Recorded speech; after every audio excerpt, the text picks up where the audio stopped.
Club. Thank Thee for the opportunity to learn about the good works that others are doing in our community and the world, as well as what we do in our community. We're thankful for this day that you have given us, for its blessings, its opportunities, and its challenges. That we appreciate and use each day that comes to us. We pray for strength and guidance for each day as it comes, for each day's duties and each day's problems. May we be challenged to give our best always, and may we be assured of your presence with us. Amen. Amen. Amen. Thank you, John. And David Giannetti, can you bring the flag up, please? Sure.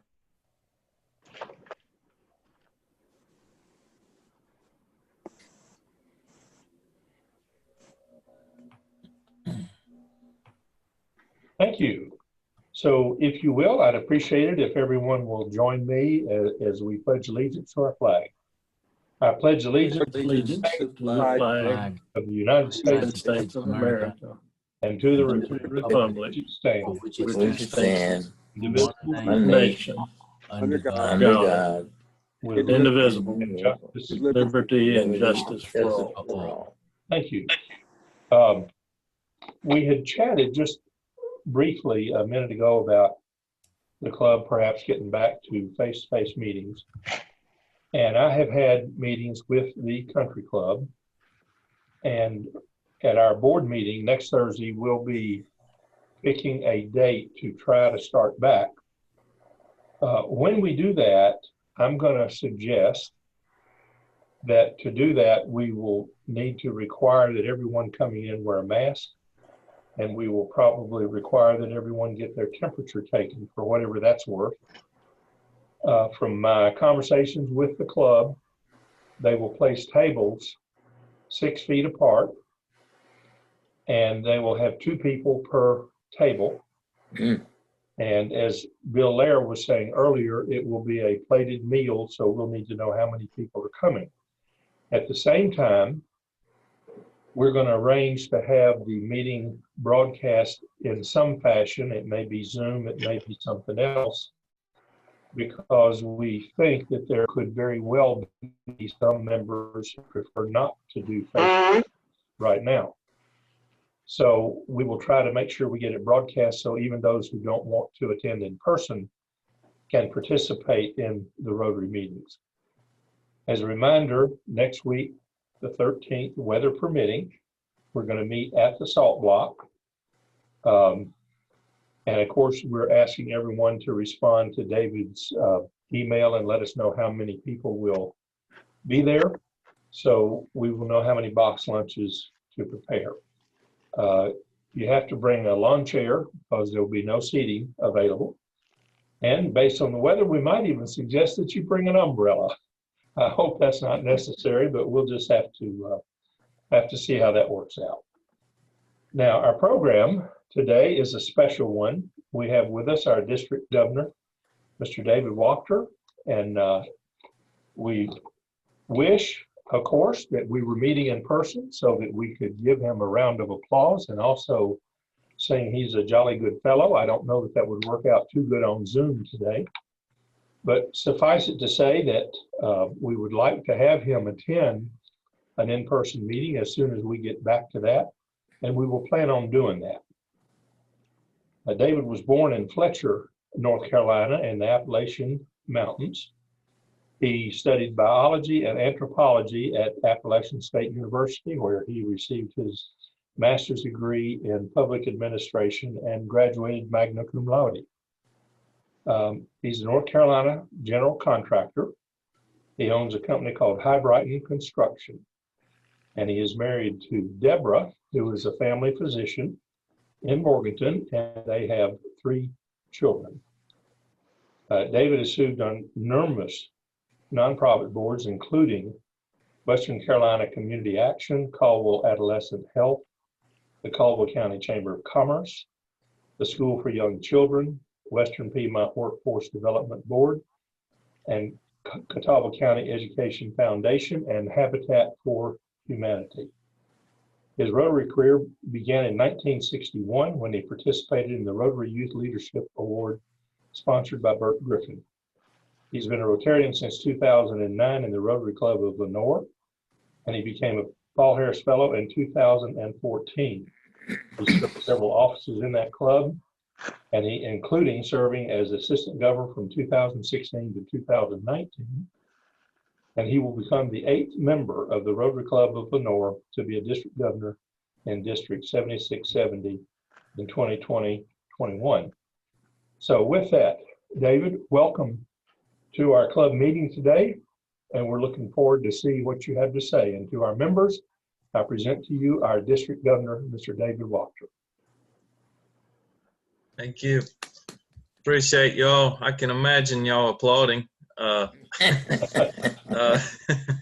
It's been an interesting ride this year. We being a virtual governor, and you know, at times I've been able to be in person with some clubs here and there, and you know, we've been outdoors like you guys are talking about doing, and we wear the masks and take the temperatures, and even yesterday I was with a small group of Rotarians, and they asked me if I had a cough, and they asked me had I been around anybody with a cough. And so you know, people are being careful, and I think it's wise to do so. I mean, we should always err on the side of caution, in my opinion. And so you know, it has been interesting. It's been a year that has required different types of thinking and different types of doing. And I'm just so thankful for the leadership of President Lou and all your other leaders in your club. I was talking with Ernest there about polio at the beginning, and you know, I'm just so thankful for everybody stepping up this year and staying engaged and doing the things that we need to do to make the magic of Rotary happen. It's your efforts are not unnoticed, and I appreciate it. I'm going to try to share a presentation with you today with my screen here. I think some of you might know I had to change computers, so I'm a little bit unfamiliar here. This is my secretary's computer, and I have like Rotary regalia hanging behind my desk, and here I've just got you know, her picture up there. But anyway, I'm going to try to make this work out here. Let's see if this goes off. Okay. I think you might have to make me a host again, because I had to leave back in, David. Right, that's right, because you're on a different terminal now. Yeah, sorry about that. That's all right. There you go. It's, you know, and yep, I've gotten better at this Zoom thing, y'all. I'm getting pretty astute here. I think this should work. Y'all should see the visionary leaders. Is that what you see? Yes. All right, good. We're cooking with Crisco. All right, so you know, it's been a visionary year, hasn't it? I mean, we started out, I called these the visionary leaders, and I named it the year of visionary leaders because we were going to have 2020, and 2020's perfect vision. So I thought, well, that's a cute little thing. And then I didn't realize that it was going to be a curse to Lou and his classmates. But you know, we had another thing that became important about being a visionary leader, and that was our new strategic plan, which I'm going to talk a little bit about.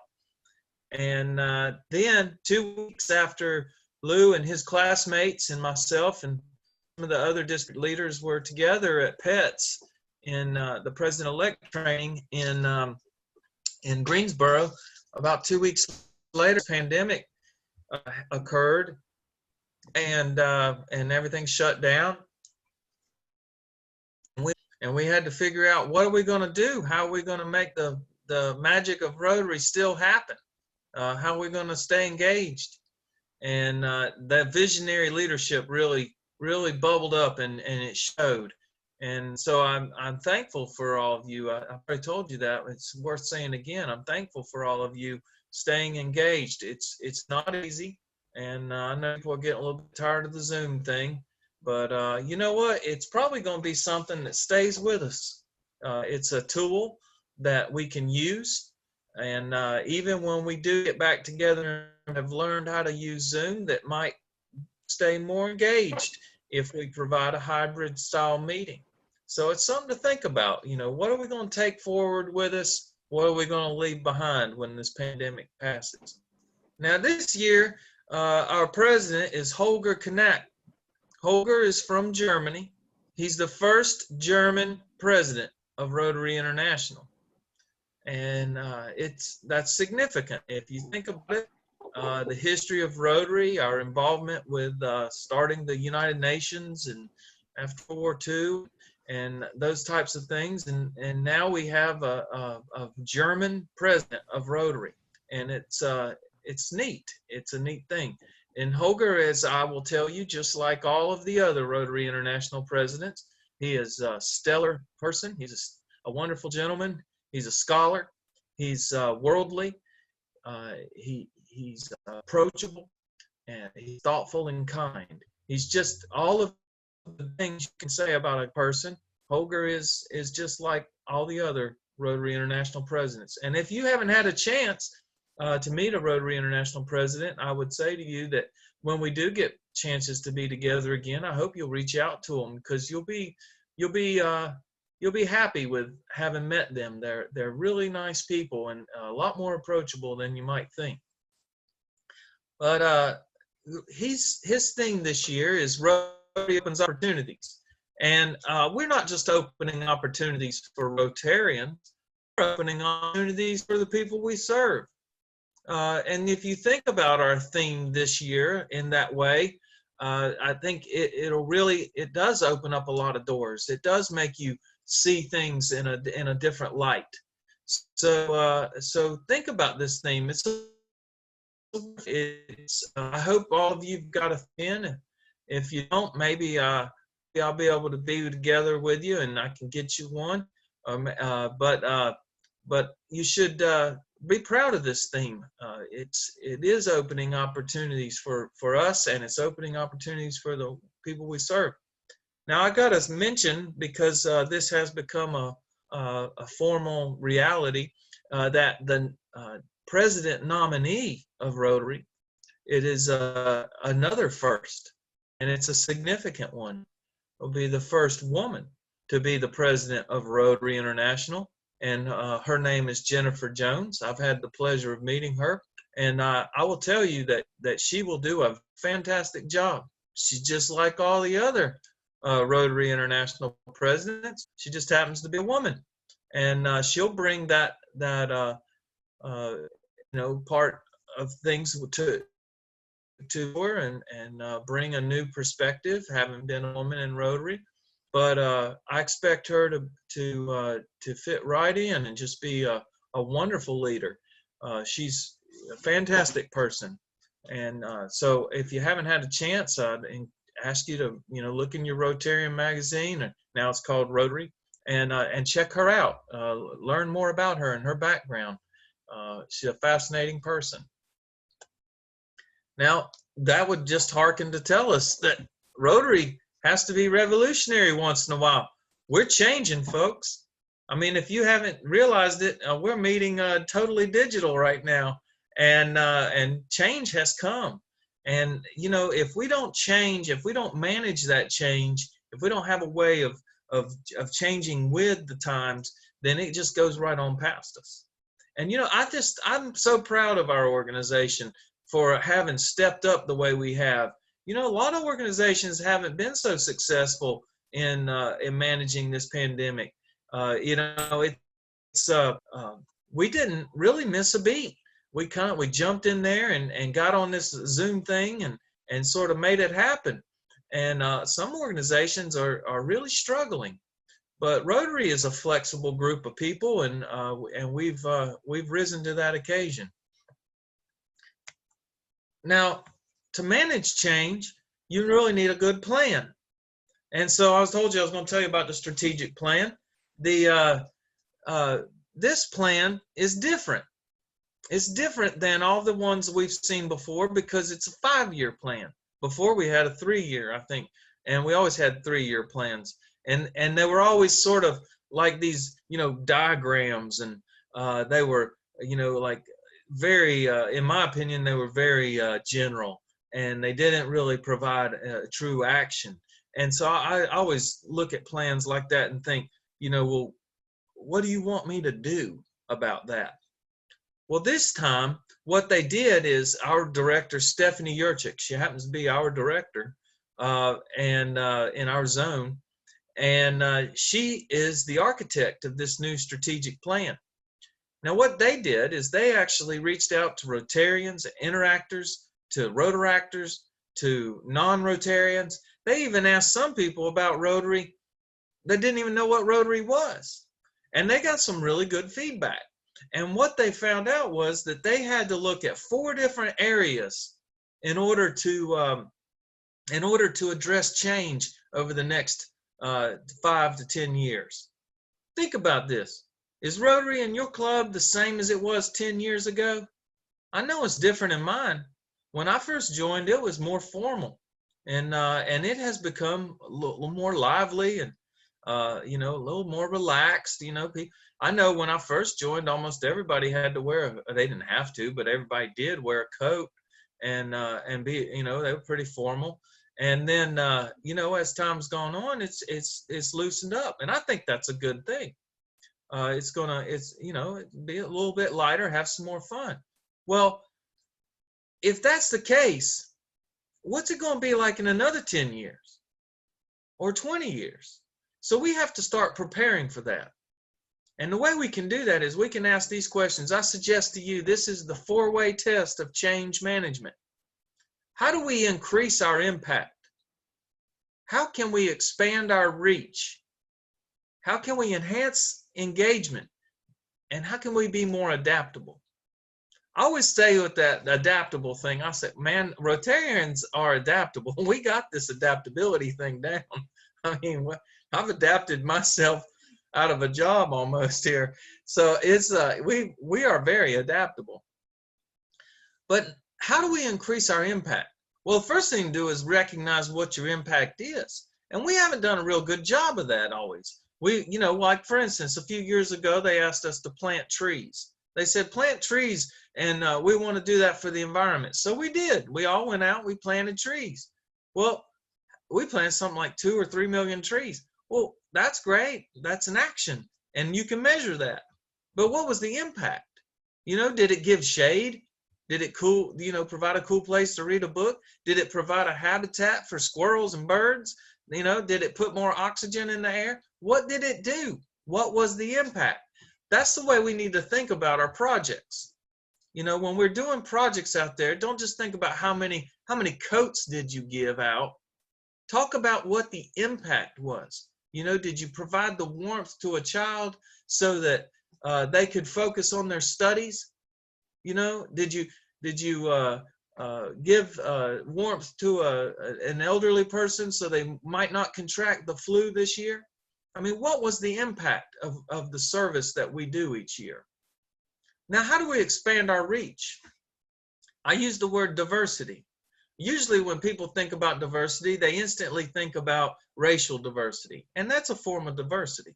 And we talked about that at the district level this year. We had a nice program assembly at the earlier part of the year, and it's on our district YouTube channel if you'd like to check it out. But there's more to diversity than that.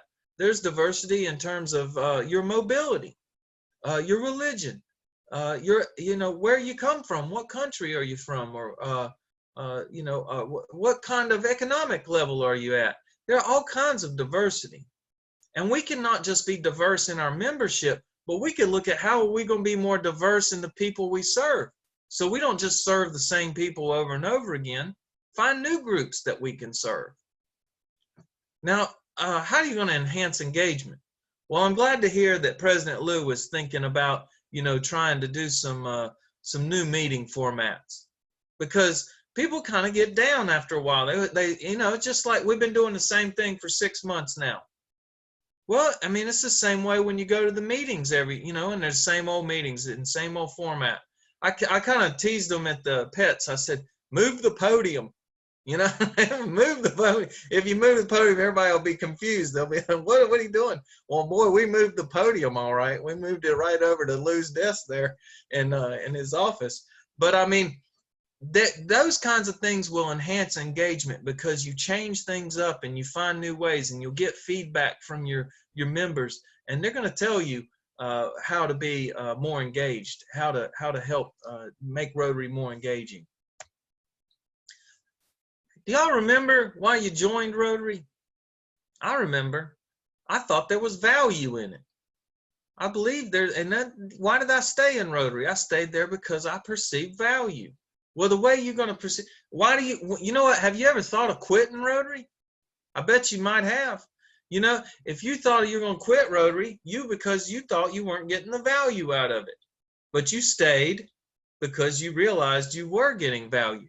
Now, I'm the same way. So if I looked at this equation here about value, and I think there's perceived benefit at a cost. I did this for myself. I thought about, well, what are the benefits of Rotary for me? Well, for me, I have an impact in the world. I learn new things. I'm learning to be a better leader. I'm networking, making new friends and new business contacts. And, you know, sometimes I don't get to spend as much time with my family because of it. But I found ways to include them, so I helped that cost.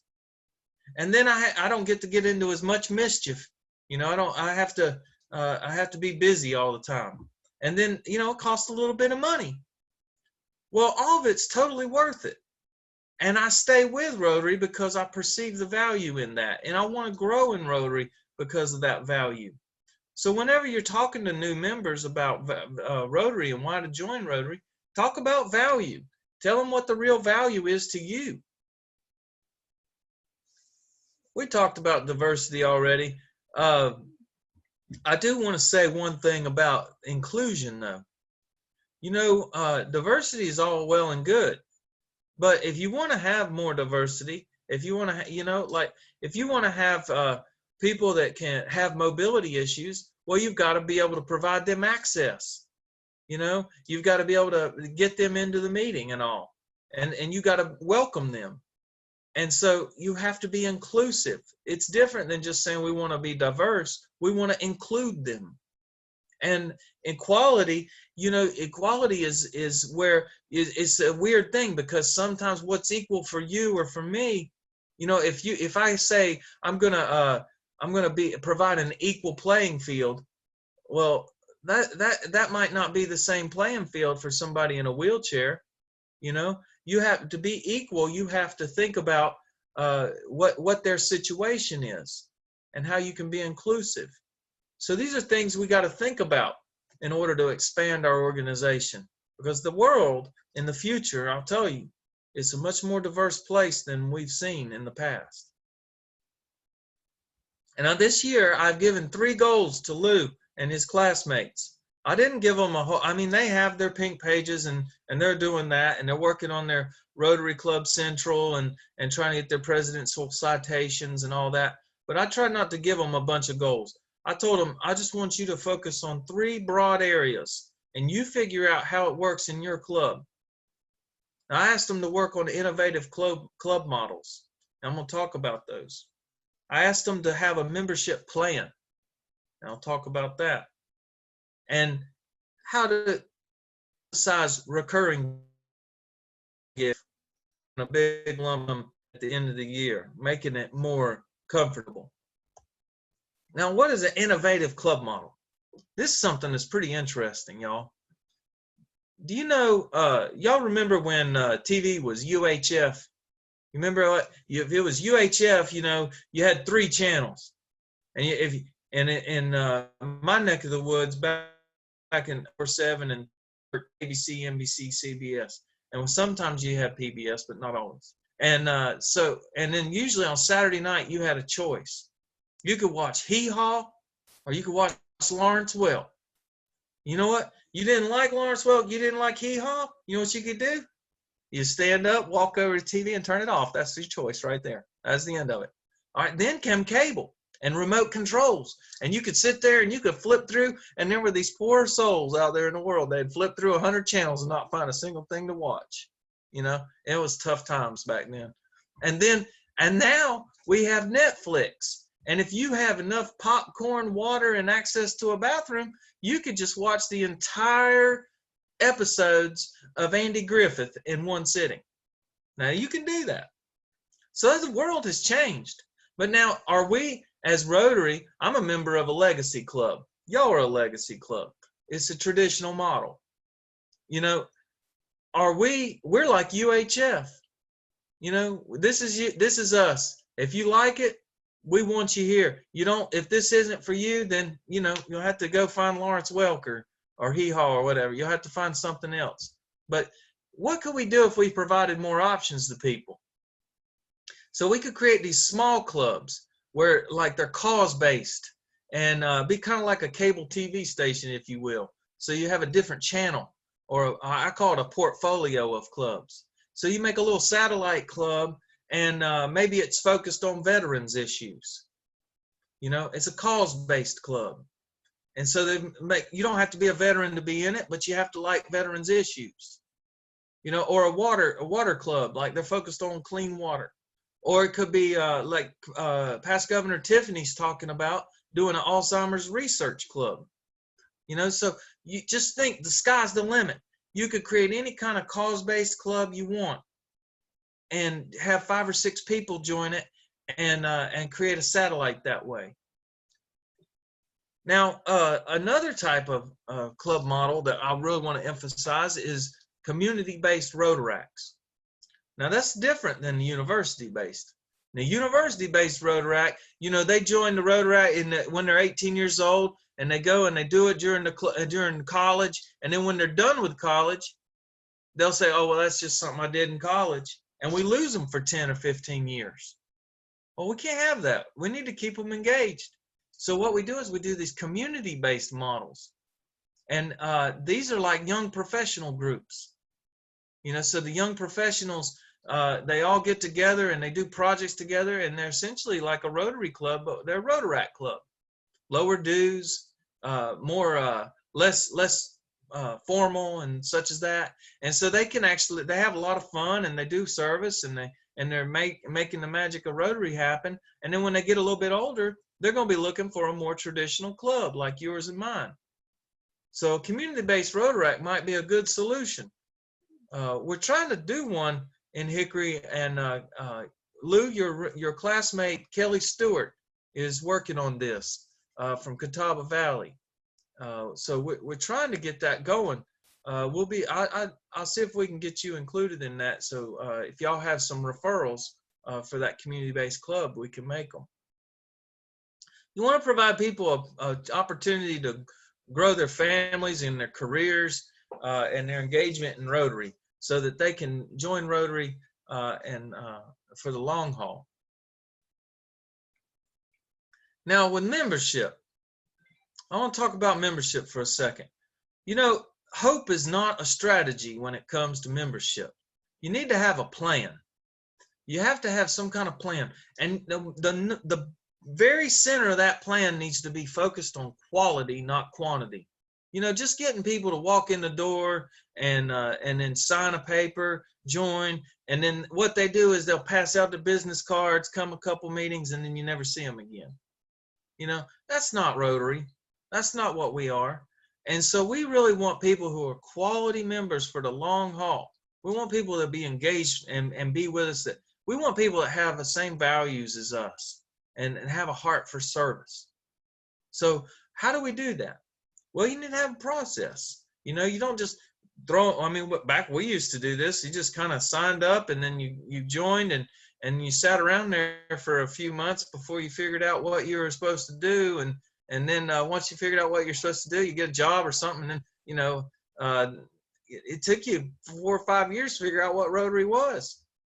Well, you could do it like an orientation session and teach them what Rotary is. That's a good way to do it. Make sure they understand what they're getting into beforehand. And then once they've had a chance to learn what Rotary is, that's when you ask them to join. You know that there's 2 sales cycles in Rotary, in our Rotary. Every 6 months, they update the roster.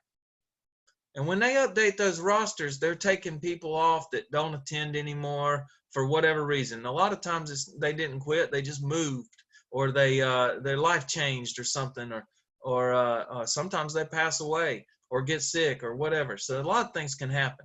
But you know, and when they update those rosters, typically at the district level, we lose about 10 to 15% of our membership in December and in June.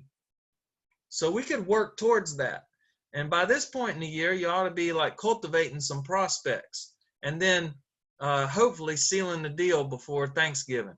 And then on the next, I'll call it the next semester, you know, you've got January and February, be looking for some prospects, and then, you know, cultivating them and hopefully sealing the deal before, say, Easter.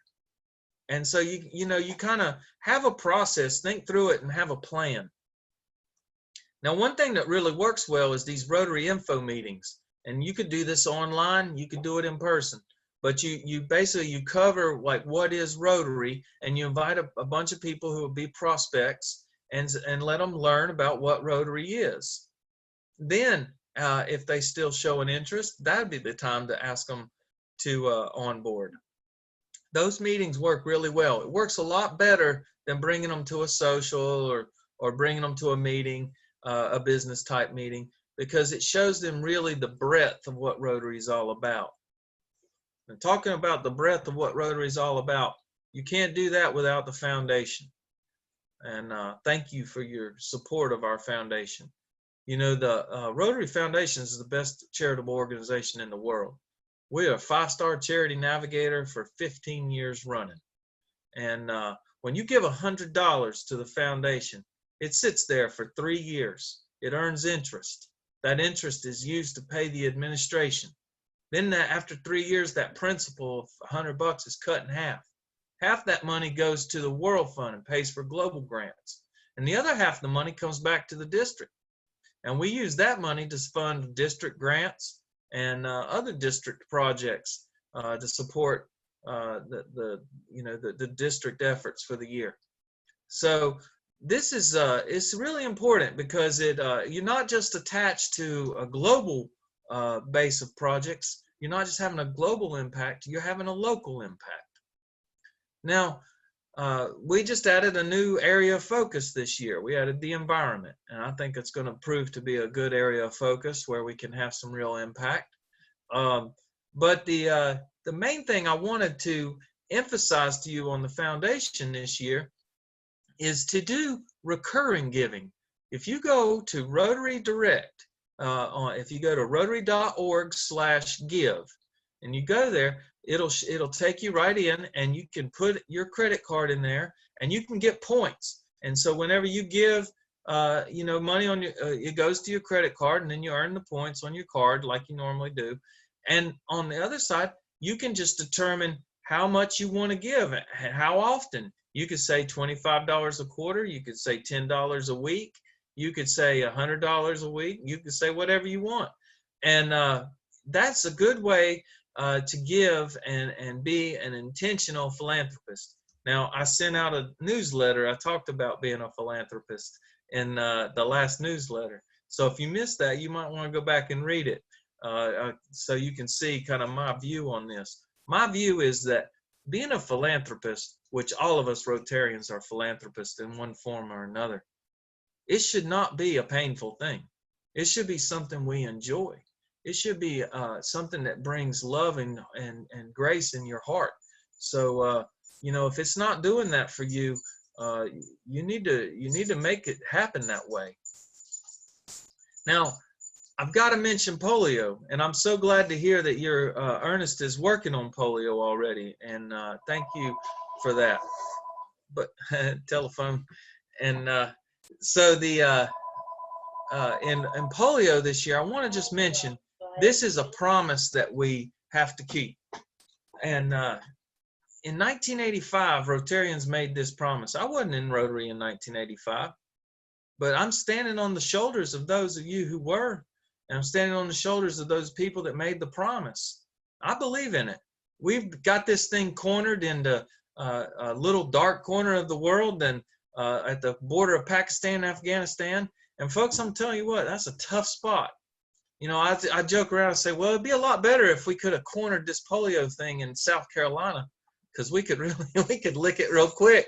But it didn't work out like that. And so we got some work we need to do. And please, this year we're going to run this campaign with Take Out Polio. We're going to have a special pin. If you give $40, you get a pin that says I saved 200. And if you have $120, I saved 600. With 200 people with $40, 200 children will not be paralyzed by the polio virus. It's profound. And with that Bill and Melinda Gates, nowhere else have I ever seen you could give $1 and it turned into 3. I'm going to finish up here with a story. I'm going to tell y'all, this is a picture of my Rotary moment. So you can see here in this picture that Bill Biddle, past District Governor Bill Biddle, asked him to mentor me. I said, Bill, you are a servant leader. I want to be like you. I want to learn to lead like that. And he said, well, the first thing we got to do, David, is go on a wheelchair distribution together.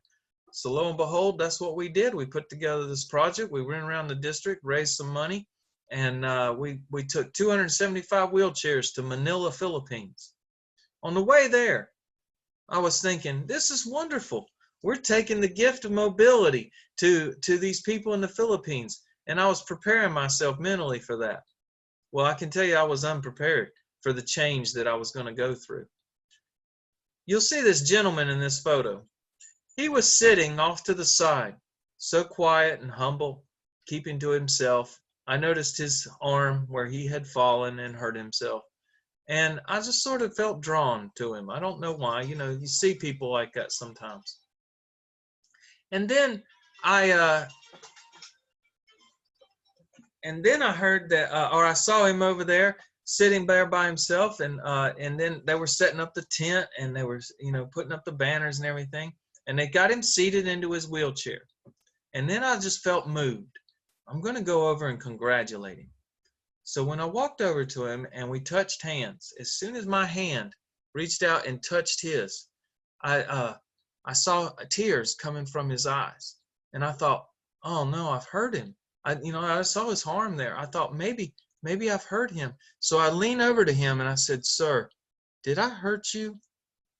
And he looks at me and he says, no, you make me happy. Oh man. Then I start crying on his shirt, you know, like a couple of grown men sitting there crying on each other. And so, you know, we got ourselves back together and we kind of laughed about it. And then Bill Biddle took this picture of us. And folks, I feel like I have a gift now. I have this picture of my Rotary moment. Well, on the way back home, I had a realization. I thought I was taking them the gift. But you know what? They put the gift of love in my heart and sent it home with me. And it changed me forever. And that's what you get out of doing service. You get it here doing service at home. You get it doing service in other countries. But you get it from doing service. And I challenge you, do more service. There are lots of ways to serve. You can give money. You can give time. You give your talents. There are lots of ways to be a servant. And thank you for all of those. Our district conference this year will be in Asheville. I have declared that all events up until the district conference will be virtual because we had to make a decision. We were going back and forth about whether we're going to be virtual or in person and this and that. And for mental health reasons, we just made a decision. It's going to be virtual until the district conference. So this will be our first opportunity to be together again as a district, and it's going to be a fantastic event. I'm really hopeful that we'll get to pull this off. Put it on your calendar, May 14 through 16. I call it the District Conference and Family Staycation.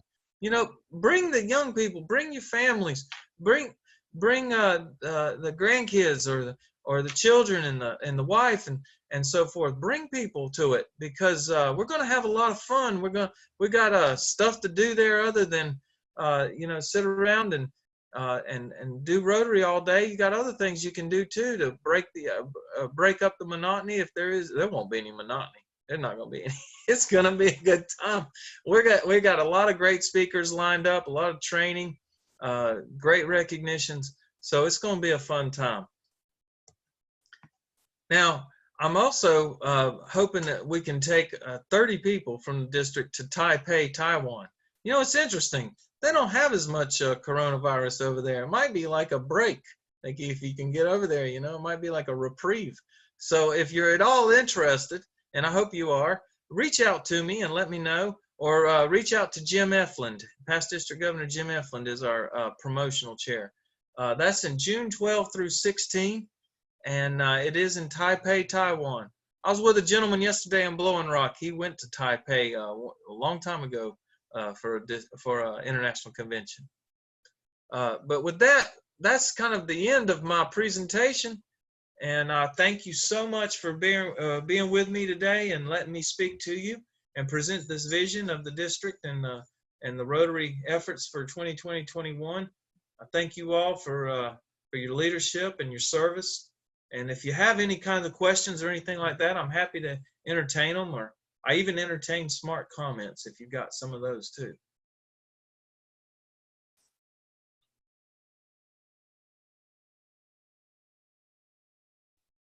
No, Lou, you're muted.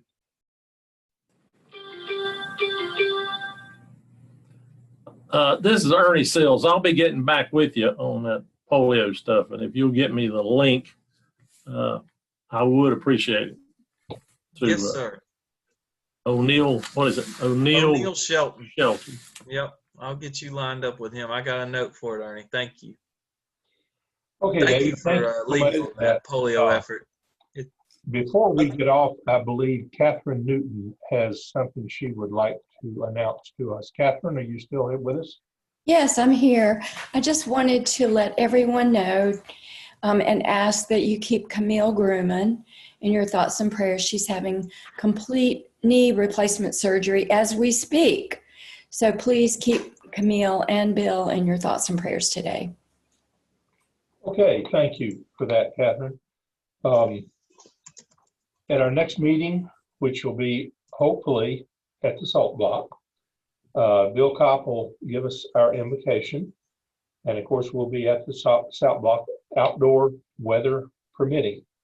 If it turns out that the weather is a little bit iffy and we're not quite sure we can pull it off, we'll get an email out to you by 5 o'clock Monday evening before the day.